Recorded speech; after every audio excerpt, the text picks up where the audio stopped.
Thank you, Vince. When I stand up before you, I feel a little bit like a man who owned a business on fortune telling and had a few hundred palm readers. And he would gather them all together and said to them, I hate to give you this news, but we're going to have to let about half of you go. He said, but then again, you all probably knew that was coming. And so when I stand up in front of a Google audience, I wonder if there's anything I can say that you don't already know, that you've either heard or read somewhere.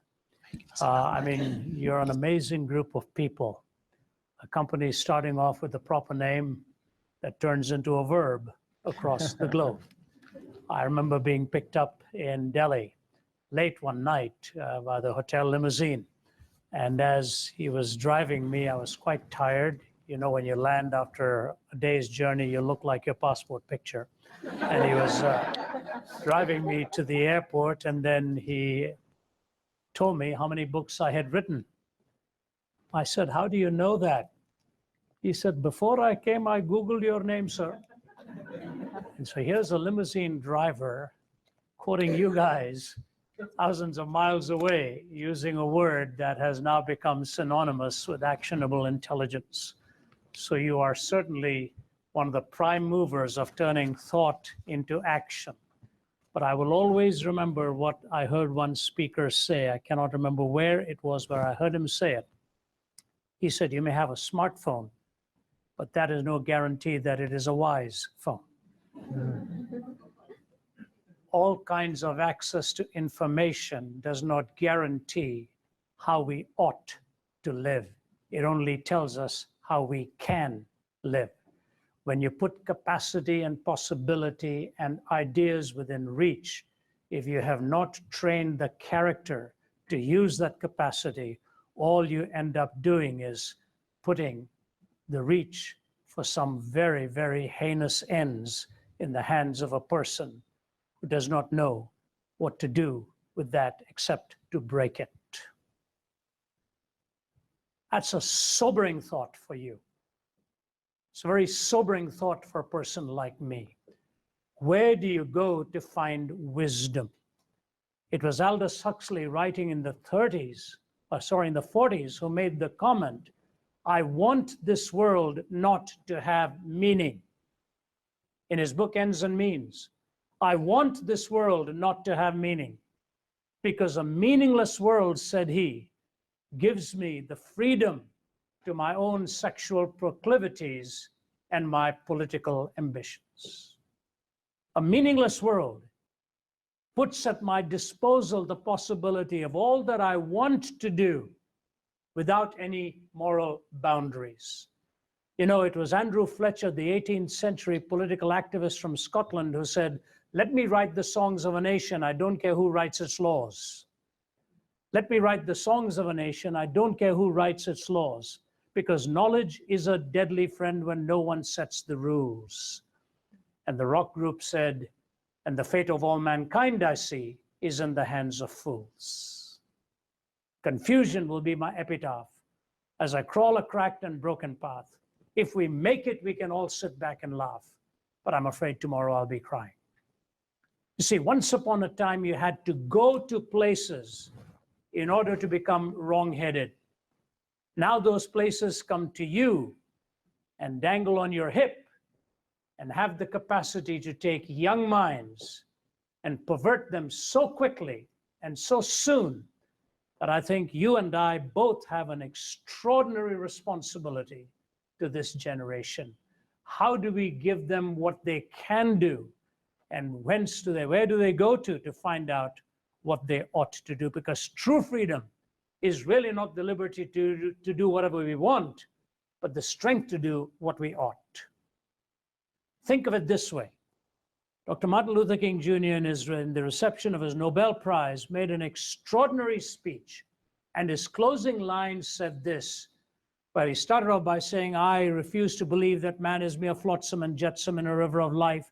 I refuse to believe that we are so bound to the starless midnight of racism and war that the bright daybreak of priesthood and peace and brotherhood will not become a reality. I refuse all these things. And then he ended by saying this: I believe unarmed truth and unconditional love will have the final word in reality. Imagine that. I believe that unarmed truth and unconditional love will have the final word in reality. Now, our entire educational system is based on naturalism, the metaphysical extrapolations of a materialistic worldview.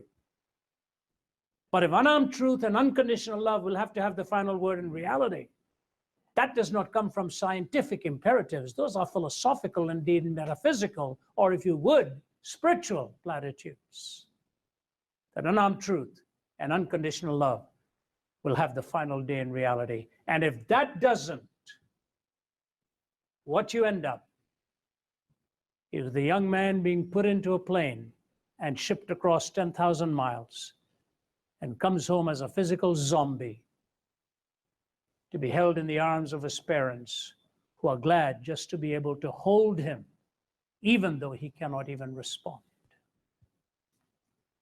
We are living in a world of immense possibilities, and men and women like you have that incredible responsibility of how you're going to guide our young and how you're going to determine that truth and love will have the final word in reality. Otherwise, the victory will be Pyrrhic, where the vanquished has gained more than the victor. And so I bring to you this question in a very simple way within a few minutes.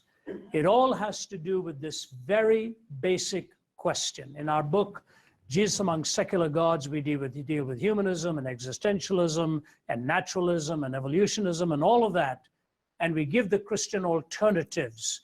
What is the alternative that Jesus Christ really gives to you and me? And I have to say this: I do not know of any answers that anybody gives that correspond more to reality as we live it out and put together a coherent worldview as the teachings of Jesus did, going back 2,000 years and what he taught, and prior to that, of course, building on the shoulders of the prophets and all who had spoken before him.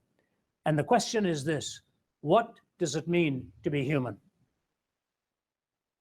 That's the question from where we start. What does it mean to be human? What is it that you essentially represent? Not what you existentially may crave, but what is it that you essentially represent? Who you are in your innermost being.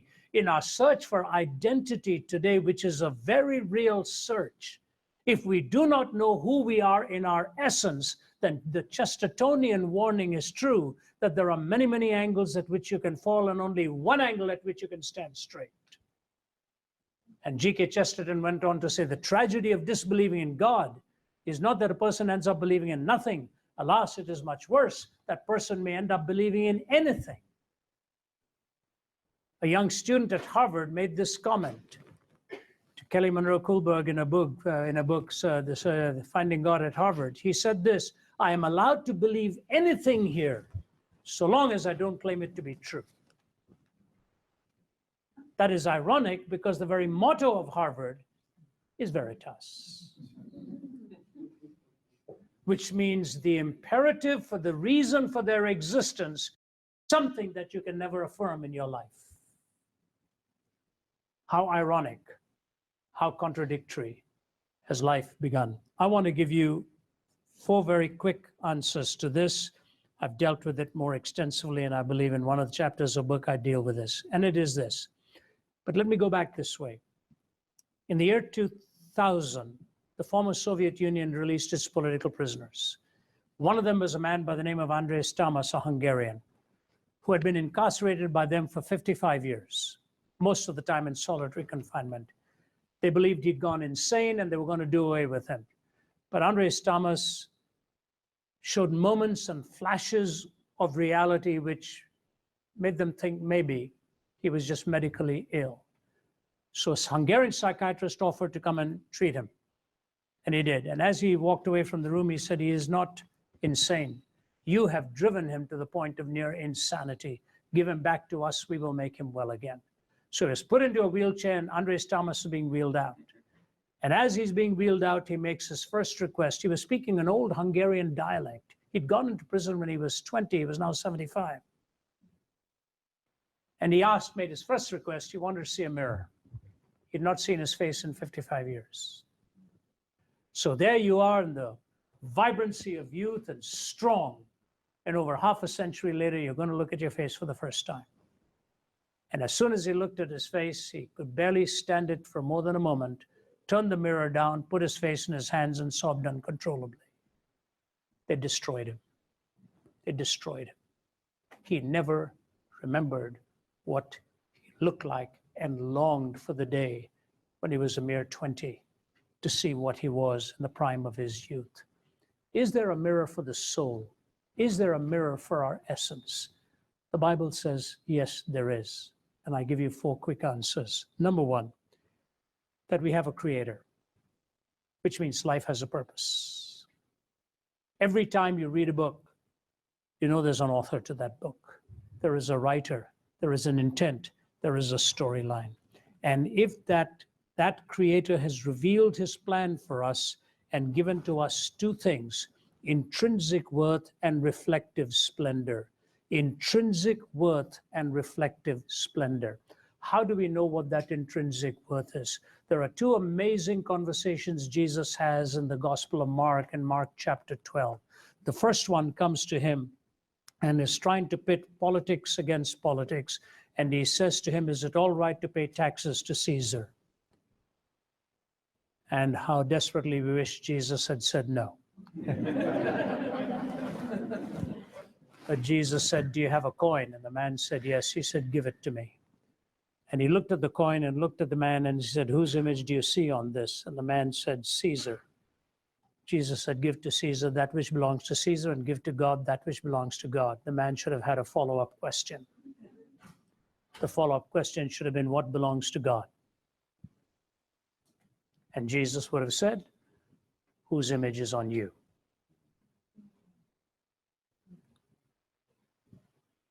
You belong to God.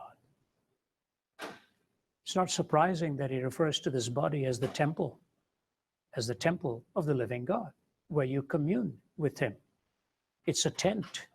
It's not anything of permanence, but it is a shelter. It is a place where you have communion. No other worldview gives you that description of Imago Dei. You're not God. There's a Hindi song which we used to sing when I was young. Na main Bhagwan hu, na main shaitan hu. Duniya jo chahe samjho, main to insan hu. I am not God, nor am I the devil. You can say what you will. I am a human being. I'm a human being. Na main Bhagwan, I'm not God. Na main shaitan, I'm not Satan. The world, you can choose what you will. I have concluded I am a human being. And Jesus takes that to the highest possible level. You're not God. You're not human, but you are made in the image of God to be self-determining and have moral reasoning capacity. That's the difference. We have moral reasoning capacity. That's what made America very unique in the experimentation of political theory. It was not reasoning alone, which the French philosophers and the German philosophers and all talked about reasoning, and all the way from man is the measure of all things, going back to the Greek thinkers and coming through Descartes and so on, where you just because you doubt, therefore you know that you exist. Moral reasoning, the sense of is and oughtness, is what drove the American dream. Gertrude Himmelfarb, professor of Columbia University, in her book Roads to Modernity, has a whole chapter on the evangelical awakening of all people, a philosopher like that, talking about the impact of the Wesleyan meetings to awaken England to the moral reasoning capacity that we have, intrinsic worth. And then the second conversation Jesus has in the same chapter is the man trying to set religion against religion, law against law, not politics against religion. He said, what's the greatest commandment? See, Moses gave 613. Isaiah reduced them to 11, David to 15, Micah to 3, do justice, love mercy, and walk humbly before your God. Jesus could have reduced it to 1. He didn't. He said, you know what the greatest commandment is? to love the Lord your God with all your heart and all your soul and all your mind and all your strength, and to love your neighbor as yourself. He said, on these two commandments hang all of the laws and the prophets. Because of the first, the second follows. Without the first, the second is with your feet firmly planted in midair. I cannot violate you because you are made in the image of God. And out of all of the 613 laws, my Lord reduced it to two, to love him and to love you. I have no right to violate you or in any way to dismember who you are. That's why we are called individuals. We are indivisible. There is that composite reality to your life and mine. Intrinsic worth and reflective splendor. The reflective splendor being this, that you have an individual relationship in this cosmic community. I was gone for about 4 months through many countries, got home last week and spent this last 5-6 days at home. They were beautiful. To know that I was having dinner with my wife every night, that's a huge blessing. And then to know that the grandkids could come and open the door without even knocking. Nice to see you, Papa. We celebrated a birthday. When I get back on Friday, I'll have to go through a tortuous 1-hour ballet recital of 2 4-year-old grandkids. And they want to make sure I'm coming back for that. You see, in this world of so many people we love and know, there's a particularity to relationships which defines who you and I are in the microcosm of a family. My son went to Taylor University, Indiana in 2006. They had a horrible accident there. And all of them were smashed to death in a van coming home from a weekend of doing some work. And as the funerals were held, there was only one gal whose life was spared. Her name was Laura Van Ryn. And so the Van Ryn family came, stood by her bedside day after day, week after week. But as she began to gain her composure, her boyfriend said, something's not right. This is not Laura. He said, what do you mean this is not Laura? She's all mangled. She'll come to it. He said, no, this is not Laura. The answers are not making any sense, but they seem to be making sense to her. Finally, one day she opened her eyes and she said, why do you all keep calling me Laura? My name is Whitney. I'm not Laura. So the father, Van Ryn dad, gets on the phone and calls the office. Was there a girl by the name of Whitney in the van? He said, yes, there was a Whitney Sirac. He said, we think we've got Whitney in the bed here. It's not Laura. They called the coroner. Have you done a DNA test after the deaths? No.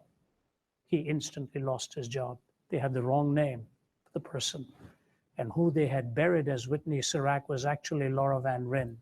And the girl they thought was Laura in the bed was actually Whitney Sirac. So one comes back to change the grave marker, and the other goes home thinking they had their daughter, but didn't. You see, there is a particularity to your life. Only God is big enough in a world of billions of people to give you individual worth and the individual access to a relationship. Only God is big enough for that in the created order. I will just mention 2 others and then underscore the third. The second is the incarnation, from creation to incarnation. Third is transformation, and fourth is consummation. And let me just talk about the incarnation and miss the other 2 because time has run out. In the incarnation of Jesus Christ, we see the absoluteness of the moral law and the supremacy of love. The absoluteness of the moral law and the supremacy of love. And in that, the absoluteness of the moral law and the supremacy of love, you go through any kinds of humanism, evolutionary humanism, behavioral humanism, existential humanism, pragmatic humanism, Marxist humanism, existential humanism, cultural humanism. You take all the 6 or 7 types of various humanisms. All of them struggle with these 2. Where do we find the absolute moral law? How do we find and come to the conclusion of the supremacy of love? My daughter, who works with the broken of this world, rescuing women from the sex trafficking industry and children with AIDS, or she's called me this morning from Atlanta. She said, Dad, I have to give a talk on pain and suffering and how meaning can come out of that. Can we talk for a little while? It was early in the morning. She had forgotten I was in California time. And so anyway, we talked about it. And I said to her in a very simple verse, God displayed for you and me in the brokenness on the cross how the redemptive work of God went on in your life and mine. So you see, he moves us from creation to the incarnation, to the key point here, the transformation. What is desperately needed in this world is a transformed heart and a transformed will and different hungers that God alone is big enough to give within your heart and mind. I am a testimony to it, and I will close with a simple illustration. I was 17 years old growing up in India. India is a country of incredible pressure in academics. You don't just have to pass, you have to come at the top of the class. And if you're not going to make it, you're going to bring shame to the family. The highest number of suicides take place in India within a week after the results are published in the newspapers. They're jumping off buildings, they're killing themselves. They have words for that kind of thing. I remember being called that kind of word periodically by my dad when I wasn't making it, till finally it drove me to a bed of suicide. And I said, I'm not going to make it in my father's estimation. And at the age of 17, a Bible was brought to me. I didn't own a Bible. I'd never opened a Bible. I never cared for it. And to read in that gospel story, Jesus said, because I live, you also shall live. And making my commitment in all that blurred way, I'll never forget the words of the doctor when he came to discharge me. He looked at me and he said, Beta, which is Hindi for son, Beta, I have given you back your life, but I cannot make you want to live. I've given you back your life, but I cannot make you want to live. I said, Doctor, that's been taken care of already. And so I say to you, with all of your successes, with all of the intellectual prowess and all of the ability, what are you really living for that's worth giving your entire life for? And what Christ says is when he changes your heart and mind, in that transformation process, he makes us live for the very purpose God has made us. Think of this for a moment. Can you go to the automobile manufacturer and tell them you are creating a weapon? You're creating a weapon. You are involved in killing people on the streets of London, on the streets of Paris, because you're making this automobile, it's a weapon. They would look at you and say, that's not what we intend this for. Purpose, even in inanimate objects, is so critical. How much more is it for you and me? A man who's no friend to the Christian, who is an avowed atheist, and chooses to live a life without boundaries. His name is Matthew Paris. He writes in the British newspapers regularly. He wrote an article sometime back which is absolutely astounding. And he goes to Africa to see the work of NGOs. And he saw a small group of Christians in Malawi. He was raised in Malawi. He saw what these Christians living a simple life had accomplished in Malawi. He wrote a brilliant article.